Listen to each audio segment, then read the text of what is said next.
ನಾನು ಇವತ್ತೇಳ್ತಿರೋ ಕತೆ ಮನದ ನಿನಾದಕ್ಕೆ ಏನೆಂದು ಹೆಸರಿಡಲಿ ಭಾಗ 50. ಅವನ ಮಾತು ಕೇಳಿ ಮೊದಲ ಬಾರಿಗೆ ಮಹಿಮಾಳಿಗೆ ಕೋಪ ಬಂದು ಬಿಟ್ಟಿತ್ತು. ನನ್ನನ್ನು ಏನೆಂದು ತಿಳಿದಿದ್ದೀರ ನೀವು ಎಂದು ಹೇಳುತ್ತಾ ಒಡನೆ ಅವನನ್ನು ಹಿಂದಕ್ಕೆ ದೂಡಿಬಿಟ್ಟಳು. ನಾನು ಸುರಿಸಿದ ಕಣ್ಣೀರು ನಿಮಗೆ ನಾಟಕದ ರೀತಿ ಕಾಣುತ್ತಿತ್ತಾ? ನನ್ನ ನೋವು ನಿಮಗೆ ನಾಟಕ ಎನಿಸಿದ? ನಾಟಕ ಆಡುವ ಅವಶ್ಯಕತೆ ನನಗೆ ಇಲ್ಲ.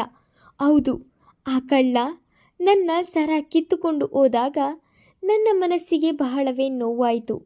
ಅದು ಯಾಕೆ ಗೊತ್ತಾ? ಆ ಮಾಂಗಲ್ಯ ನಿಮ್ಮ ಹೆಸರಿನಿಂದ ಕಟ್ಟಿಕೊಂಡರೂ ಆ ಸರವನ್ನು ಕೊಡಿಸಿದ್ದು ನನ್ನ ಮಾವ ನನಗೆ ಪ್ರೀತಿಯಿಂದ ಕೊಡಿಸಿದ್ದು. ಮಾವ ಕೊಡಿಸಿದ ಸರ ಕಿತ್ತುಕೊಂಡು ಹೋದನಲ್ಲ ಎಂದು ಬಹಳವೇ ನೋವಾಯಿತು. ಉಡುಗೊರೆಗಳನ್ನು ಕೊಟ್ಟಾಗ ಕೆಲವೊಮ್ಮೆ ಆ ವಸ್ತುವಿನ ಬೆಲೆಗಿಂತ ಆ ವಸ್ತು ಅದನ್ನು ಕೊಟ್ಟವರು ಮುಖ್ಯವಾಗುತ್ತಾರೆ. ಆ ನನ್ನ ನೋವಿನ ಕಣ್ಣೀರಿಗೆ ನೀವು ನಾಟಕದ ಬಣ್ಣ ಹಚ್ಚಿದರೆ ನಾನು ಏನು ಮಾಡಲು ಆಗುವುದಿಲ್ಲ. ಹೌದು, ನನ್ನ ನೋವನ್ನು ಹೊರಹಾಕಲು ನಾನು ಅಳುತ್ತಿದ್ದೆ. ಆದರೆ ಬಂದು ನೀವೇ ನನಗೆ ತಾಳಿ ಕಟ್ಟಿದ್ದು. ಅದರ ಅಪವಾದ ಕೂಡ ಈಗ ನನ್ನ ಮೇಲೆ ಎಷ್ಟು ಅಂತ ಅಪವಾದ ಹೊರಿಸುತ್ತೀರಾ?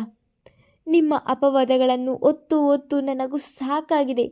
ನಾನೇ ಅವರಿಬ್ಬರನ್ನು ಚಾಕುವಿನಿಂದ ಇರಿದು ಸಾಯಿಸಿದ್ದೇನೆ ಎನ್ನುವಷ್ಟು ನನ್ನನ್ನು ದ್ವೇಷಿಸುತ್ತಿದ್ದೀರಲ್ಲ. ಇನ್ನು ಎಷ್ಟು ದಿನ ಅಂತ ನನ್ನನ್ನು ತಿರಸ್ಕರಿಸುತ್ತೀರಾ? ಹೌದು, ನೀವು ಹೇಳಿದ ಹಾಗೆ ಗಂಡ ಹೆಂಡತಿ ಆಗಲು 2 ಹೃದಯಗಳು ಬೆರೆಯಬೇಕು. ಅದು ನನಗೂ ಕೂಡ ಗೊತ್ತು. ಆದರೆ ಚಿಕ್ಕ ವಯಸ್ಸಿನಿಂದ ನೀವೇ ನನ್ನ ಗಂಡ ಎಂದು ಪೂಜಿಸುತ್ತಾ ಬಂದು ಈಗ ಬೇರೆಯವರನ್ನು ಮದುವೆಯಾಗು ಎಂದರೆ ನಾನು ಹೇಗೆ ಮದುವೆಯಾಗಲಿ ನೀವೇ ಹೇಳಿ? ಮನಸ್ಸಲ್ಲಿ ಒಬ್ಬರನ್ನು ಇಟ್ಟುಕೊಂಡು ದೇಹ ಇನ್ನೊಬ್ಬರಿಗೆ ಕೊಡಲು ಹೇಗೆ ಸಾಧ್ಯ? ಅದು ಪ್ರೀತಿಯಾಗಲ್ಲ. ನಿಮ್ಮಷ್ಟು ಸುಲಭವಾಗಿ ಪ್ರೀತಿಸಿದವರನ್ನು ಮರೆಯಲು ನನ್ನಿಂದ ಸಾಧ್ಯವಿಲ್ಲ.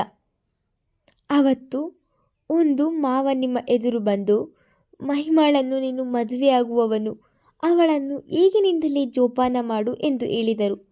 ಅದಕ್ಕೆ ನೀವು ಅವಳನ್ನು ನನ್ನ ಪ್ರಾಣಕ್ಕಿಂತ ಹೆಚ್ಚಾಗಿ ಜೋಪಾನ ಮಾಡುತ್ತೇನೆ ಅಪ್ಪ ಎಂದು ಹೇಳಿದ ಮಾತನ್ನು ನೀವು ಮರೆತಿರಬಹುದು. ನಾನು ಮರೆತಿಲ್ಲ. ಆಯಿತು, ನಿಮ್ಮ ಮಾತನ್ನು ಒಪ್ಪಿಕೊಳ್ಳೋಣ. ನಿಮ್ಮ ಮನೆಗೆ ನಾನು ತಾಳಿ ಕಟ್ಟಿಕೊಂಡು ಸುಳ್ಳು ಹೇಳಿ ಬಂದೆ. ಆದರೆ ಈಗ ದೈವದ ನಿರ್ಣಯ ಇಲ್ಲದೆ ನೀವು ನನಗೆ ತಾಳಿ ಕಟ್ಟಿದ್ರಾ? ಋಣಾನುಬಂಧ ರೂಪೇಣ ಪಶುಪತ್ನಿ ಸುತಾಲಯ ಎಂದು ಹೇಳುತ್ತಾರೆ. ಇವರಿಗೆ ಇಂಥವರೇ ಜೋಡಿ ಆಗಬೇಕು ಎಂದು ಮೊದಲೇ ಆ ಬ್ರಹ್ಮ ಬರೆದಿದ್ದರೆ ಅದನ್ನು ತಪ್ಪಿಸಲು ಯಾರಿಂದಲೂ ಸಾಧ್ಯವಿಲ್ಲ. ಮಹಿಮಾ ಒಂದೇ ಸಮ ಕೋಪದಲ್ಲಿ ಮಾತನಾಡುತ್ತಿದ್ದರೆ ಅವನದು ಮೌನವೇ ಉತ್ತರ ಅಷ್ಟೇ. ಅವಳು ಕೇಳುವ ಪ್ರಶ್ನೆಗಳಿಗೆ ಉತ್ತರವನ್ನು ಕೊಡಲು ಆಗದೆ ಪದಗಳಿಗಾಗಿ ತಡಕಾಡಿದವನು ಅಲ್ಲದೆ ಯಾವಾಗಲೂ ಮೌನವಾಗಿ ಇರುವವಳು ಇಂದು ಸಿಡಿದೇಳುತ್ತಿರುವುದನ್ನು ನೋಡಿ ಅವನಿಗೂ ಕೂಡ ಆಶ್ಚರ್ಯವಾಗಿತ್ತು. ಅವನು ಮೌನವಾಗಿರುವುದನ್ನು ನೋಡಿದವಳು ಮತ್ತೆ ಮಾತು ಮುಂದುವರೆದು, ನನ್ನ ಪ್ರೀತಿಯಲ್ಲಿ ಅದೇನು ಲೋಪ ಕಂಡು ನನ್ನನ್ನು ಎಷ್ಟು ಅಂತ ಈ ರೀತಿ ತಿರಸ್ಕರಿಸಿದ್ದೀರಾ ಎಂದು ನನಗೆ ಗೊತ್ತಿಲ್ಲ. ಈಗ ನಿಮಗೆ ನನ್ನನ್ನು ಕಂಡರೆ ಆಗುವುದಿಲ್ಲ. ನನ್ನನ್ನು ಇಷ್ಟೊಂದು ದ್ವೇಷಿಸುವ ವ್ಯಕ್ತಿ ನೀವೇ ಮೊದಲು, ನೀವೇ ಕೊನೆ ಎನಿಸುತ್ತದೆ. ನಿಮ್ಮ ಈ ದ್ವೇಷವನ್ನು ನೀವು ಹೀಗೆ ಮುಂದುವರಿಸುತ್ತೀರಾ ಎನ್ನುವುದಾದರೆ ನಾನು ಇದೇ ಮನೆಯಲ್ಲಿ ಇದ್ದು ನಿಮಗೆ ನೋವು ಕೊಡಲು ನನಗೆ ಇಷ್ಟ ಇಲ್ಲ. ಆ ರೀತಿ ನಿಮಗೆ ನೋವು ನೀಡಿ ನಾನು ಖುಷಿ ಪಡುವಂತಹ ವ್ಯಕ್ತಿಯಲ್ಲ. ಯಾವಾಗಲೂ ನಿಮ್ಮ ಖುಷಿಯನ್ನು ಬಯಸುವವಳು ನಾನು. ಇಷ್ಟು ದಿನ ನೀವೇ ಮಾವನಿಗೆ ಎಲ್ಲವನ್ನು ಹೇಳುತ್ತೇನೆ ಎಂದು ತುದಿಗಾಲಿನಲ್ಲಿ ನಿಂತಿದ್ದೀರಲ್ಲ, ಇನ್ನು ಮುಂದೆ ನಿಮಗೆ ಆ ಕಷ್ಟ ಇರುವುದಿಲ್ಲ. ಅಲ್ಲಿವರೆಗೂ ಏನೇನೆಲ್ಲ ಆಯಿತೋ ಎನ್ನುವುದನ್ನು ಈಗಲೇ ನಾನೇ ಮಾವನಿಗೆ ಹೇಳುತ್ತೇನೆ ಎಂದು ಧೈರ್ಯದಲ್ಲಿ ಹೇಳುತ್ತಲೇ ಒಂದು ಹೆಜ್ಜೆಯನ್ನು ತೆಗೆದು ಮುಂದೆ ಇರಿಸಿದಳು. ಅಷ್ಟರಲ್ಲಿ ಅವಳ ಕೈಯನ್ನು ಬಿಗಿಯಾಗಿ ಹಿಡಿದವನು, ಏಯ್ ಗೂಬೆ, ಏನು ಮಾಡಲು ಹೊರಟಿದ್ದೀಯ ನೀನು ಎಂದನು. ಏನು ಮಾಡ್ತಿದ್ದೀನಿ ಎಂದರೆ, ಇಷ್ಟು ದಿನ ಮಾವನಿಗೆ ನೀನೇ ಸತ್ಯ ಹೇಳು ಎಂದು ಹೇಳಿದವರು ನೀವೇ ಅಲ್ಲವಾ? ಅದಕ್ಕೆ ಇವತ್ತು ಸತ್ಯ ಹೇಳಲು ಹೋಗುತ್ತಿದ್ದೇನೆ ಎನ್ನುತ್ತಿದ್ದ ಹಾಗೆ ಇನ್ನೂ ಕೋಪಗೊಂಡವನು ಕೊಳ್ಳೆ ಒಡೆದ ಮೇಲೆ ಕೋಟೆ ಬಾಗಿಲು ಹಾಕಿದರಂತೆ. ಆಗಾಯ್ತು ನಿನ್ನ ಕತೆ. ಇಷ್ಟು ದಿನ ಸತ್ಯ ಹೇಳು ಎಂದರೆ ನಾಟಕ ಆಡಿ ತಪ್ಪಿಸಿದವಳು, ಈಗ ನಾನು ನಿನಗೆ ತಾಳಿ ಕಟ್ಟಿದ ಮೇಲೆ ಹೋಗಿ ಸತ್ಯ ಹೇಳ್ತೀಯಾ? ಈಗ ನೀನು ಸತ್ಯ ಹೇಳಿದರೂ ಯಾವ ಬದಲಾವಣೆಯೂ ಆಗುವುದಿಲ್ಲ. ಅಪ್ಪ ನೊಂದುಕೊಳ್ಳುತ್ತಾರೆ ಅಷ್ಟೇ. ಎಲ್ಲ ನನ್ನ ಕರ್ಮ, ನಾನೇ ಅನುಭವಿಸುತ್ತೇನೆ. ಎಮ್ಮೆಗೆ ಮೂಗುದಾರ ಹಾಕಿದ ಹಾಗೆ ನಿನ್ನ ಕುತ್ತಿಗೆಗೆ 3 ಗಂಟು ಹಾಕಿದ್ದೇನೆ ಅಷ್ಟೇ ಎಂದು ನಾನೇ ಸುಮ್ಮನಾಗಬೇಕು ಅಷ್ಟೇ ಎಂದನು ಅಸಮಾಧಾನದಲ್ಲಿ. ಅವನ ಮಾತು ಕೇಳುತ್ತಿದ್ದ ಹಾಗೆ ಅವನು ಸತ್ಯ ಹೇಳದೆ ಹಾಗೆ ತಡೆದದ್ದು ಒಂದೆಡೆ ಖುಷಿಯಾದರೆ ಇನ್ನೊಂದೆಡೆ ಅವನ ಮಾತು ಕೇಳಿ ಬಹಳ ಬೇಸರವಾಗಿತ್ತು ಅವಳಿಗೆ. ಹಾಗಾದರೆ ನನಗೂ ಎಮ್ಮೆಗೂ ಯಾವುದೇ ವ್ಯತ್ಯಾಸ ಇಲ್ಲವಾ? ನನ್ನನ್ನು ಒಂದು ಪ್ರಾಣಿಗೆ, ಅದರಲ್ಲೂ ಎಮ್ಮೆಗೆ ಹೋಲಿಸುತ್ತಿದ್ದಾರಲ್ಲ. ನನ್ನ ಭಾವನೆಗಳಿಗೆ ಇವರ ಬಳಿ ಬೆಲೆಯೇ ಇಲ್ಲವಾ ಎಂದು ಯೋಚಿಸಿದವಳು ಅವನು ಹಿಡಿದಿದ್ದ ತನ್ನ ಕೈಯನ್ನು ಬಿಡಿಸಿಕೊಂಡು ಮೌನವಾಗಿಯೇ ಹೋಗಿ ಹಾಸಿಗೆಯ ಮೇಲೆ ಮಲಗಿದಳು. ಅವಳು ಹಾಸಿಗೆಯ ಮೇಲೆ ಮಲಗಿದ್ದನ್ನು ನೋಡಿ ಕೋಪಗೊಂಡವನು, ಏಯ್, ಇಲ್ಯಾಕೆ ಮಲಗುತ್ತಿದ್ದೀಯಾ? ನೀನು ಪ್ರತಿದಿನ ನೆಲದ ಮೇಲೆ ತಾನೇ ಮಲಗುವುದು, ಅಲ್ಲೇ ಹೋಗಿ ಮಲಗಿಕೋ ಎಂದು ಗದರಿದನು.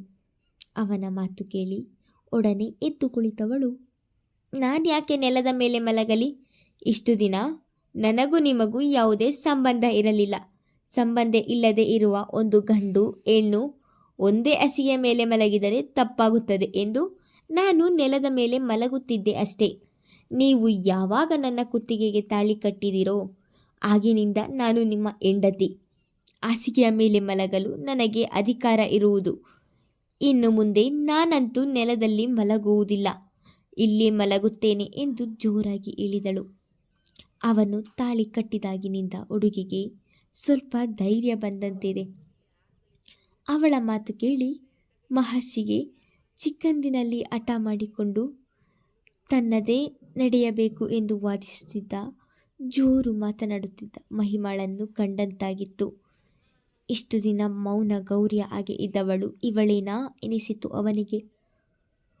ಆದರೂ ಅವಳ ಮಾತನ್ನು ಒಪ್ಪದವಳು, ನನಗೆ ಇದೆಲ್ಲ ಗೊತ್ತಿಲ್ಲ. ತಾಳಿ ಕಟ್ಟಿರಬಹುದು, ಆದರೆ ನಿನ್ನನ್ನು ನಾನು ಹೆಂಡತಿ ಎಂದು ಯಾವತ್ತೂ ಒಪ್ಪುವುದಿಲ್ಲ. ನನಗೆ ಕೋಪ ಬರಿಸಬೇಡ, ಸುಮ್ಮನೆ ಹೋಗಿ ನೆಲದಲ್ಲಿ ಬಿತ್ಕೋ ಎಂದನು. ನೀವು ಒಪ್ಪಿದರೂ ಬಿಟ್ಟರೂ ನಾನು ನಿಮ್ಮ ಹೆಂಡತಿ ಎನ್ನುವುದು ಸುಳ್ಳಾಗುವುದಿಲ್ಲ. ಈಗೇನು ನಾನು ಹಾಸಿಗೆಯ ಮೇಲೆ ಮಲಗುವುದು ಇಷ್ಟ ಇಲ್ಲ ಅಲ್ಲವಾ? ಸರಿ, ನಾನು ಈಗಲೇ ಮಾವನಿಗೆ ಹೋಗಿ ಹೇಳ್ತೀನಿ. ಅವರೇ ನಾನು ಎಲ್ಲಿ ಮಲಗಬೇಕು ಎಂದು ನಿರ್ಧಾರ ಮಾಡ್ತಾರೆ ಎಂದು ಮತ್ತೊಮ್ಮೆ ಕೆಳಗೆ ಇಳಿದಿದ್ದಳು. ಅದಾಗಲೇ ಮಹರ್ಷಿಯನ್ನು ಬಗ್ಗಿಸಲು ಇರುವ ಅಸ್ತ್ರವನ್ನು ಬಿಗಿಯಾಗಿ ಹಿಡಿದಿದ್ದಾಳೆ ಹುಡುಗಿ. ಮಾವನಿಗೆ ಸತ್ಯ ಹೇಳುತ್ತೇನೆ ಎಂದರೆ ಅವನು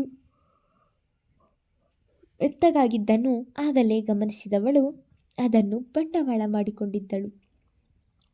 ಏನೇ, ನನ್ನೇ ಬ್ಲ್ಯಾಕ್ ಮೇಲ್ ಮಾಡ್ತಿದ್ದೀಯಾ? ಅದೇ ಉರಿ ಮುಖದಲ್ಲಿ ಕೇಳಿದನು. ನಿಮ್ಮನ್ನು ಬ್ಲ್ಯಾಕ್ ಮೇಲ್ ಮಾಡಲು ಸಾಧ್ಯವಾ? ನಾನು ಯಾಕೆ ಬ್ಲ್ಯಾಕ್ ಮೇಲ್ ಮಾಡಲಿ? ಸತ್ಯ ಹೇಳುತ್ತಿದ್ದೇನೆ ಅಷ್ಟೇ. ನೀವೇ ಅಲ್ಲವಾ ಸತ್ಯ ಹೇಳು ಎಂದದ್ದು? ಒಳಗೊಳಗೆ ನಗುತ್ತಿದ್ದರೂ ಮೇಲೆ ಏನು ಗೊತ್ತೇ ಇಲ್ಲ ಎನ್ನುವಂತೆ ತಣ್ಣಗೆ ಮಾತನಾಡುತ್ತಿದ್ದಳು. ನನ್ನ ಅಸಹಾಯಕತೆ ನಿನ್ನನ್ನು ಈ ರೀತಿ ಮಾತನಾಡುವ ಹಾಗೆ ಮಾಡಿದೆ. ಎಷ್ಟು ದಿನ ಹೀಗೆ ನನ್ನ ಎದುರು ನಿಂತು ವಾದಿಸುತ್ತೀಯ ಎಂದು ನಾನು ನೋಡ್ತೇನೆ. ಹಾಸಿಗೆಯ ಮೇಲೆ ನೀನೇ ಬಿತ್ಕೋ, ನಾನು ಸೋಫಾ ಮೇಲೆ ಹೋಗಿ ಮಲಗ್ತೀನಿ ಎಂದು ಸೋಫಾ ಕಡೆ ಹೊರಟನು.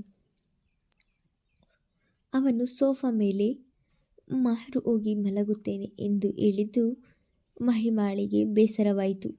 ಯಾಕೆಂದರೆ ಅದೊಂದು ಪುಟ್ಟ ಸೋಫಾ, ಅದರ ಮೇಲೆ ಮಲಗಿದರೆ ಹೊರಳಾಡಲು ಆಗುವುದಿಲ್ಲ ಎಂದು ಅವಳಿಗೂ ಕೂಡ ಗೊತ್ತು. ನಿದ್ದೆ ಬರಲಿಲ್ಲ ಎಂದರೆ ಅವರೇ ಬಂದು ಮಲಗುತ್ತಾರೆ ಎಂದು ಯೋಚಿಸಿದವಳು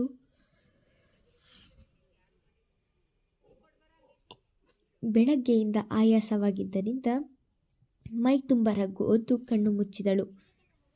ಇಷ್ಟು ದಿನ ಚಾಪೆಯ ಮೇಲೆ ಮಲಗಿ ಒದ್ದಾಡುತ್ತಿದ್ದವಳಿಗೆ ಇಂದು ಮೆತ್ತನೆಯ ಹಾಸಿಗೆಯ ಮೇಲೆ ಮಲಗುತ್ತಿದ್ದ ಹಾಗೆ ನಿದ್ರಾದೇವಿಯ ತೆಕ್ಕೆಗೆ ಬಿದ್ದಿದ್ದಳು. ಇತ್ತ ಕೋಪದಲ್ಲಿ ಸೋಫಾ ಮೇಲೆ ಮಲಗಿದವನಿಗೆ ನಿದ್ರೆ ದೂರದ ಮಾತಾಗಿತ್ತು. ಅದು ಚಿಕ್ಕ ಸೋಫಾ ಆಗಿದ್ದರಿಂದ ಶವಾಸನದ ರೀತಿ ಮಲಗಬಹುದಾಗಿತ್ತು ಅಷ್ಟೇ. ಆ ಕಡೆ ಹೊರಳಲು ಆಗುತ್ತಿರಲಿಲ್ಲ, ಈ ಕಡೆ ಹೊರಳಲು ನೋಡಿದರೆ ಕೆಳಗೆ ಬೀಳುವಂತಾಗುತ್ತಿತ್ತು.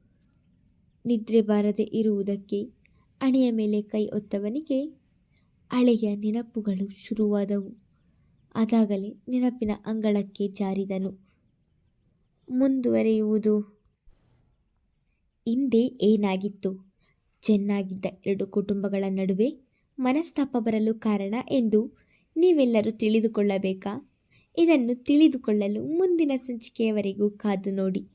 ಧನ್ಯವಾದಗಳು.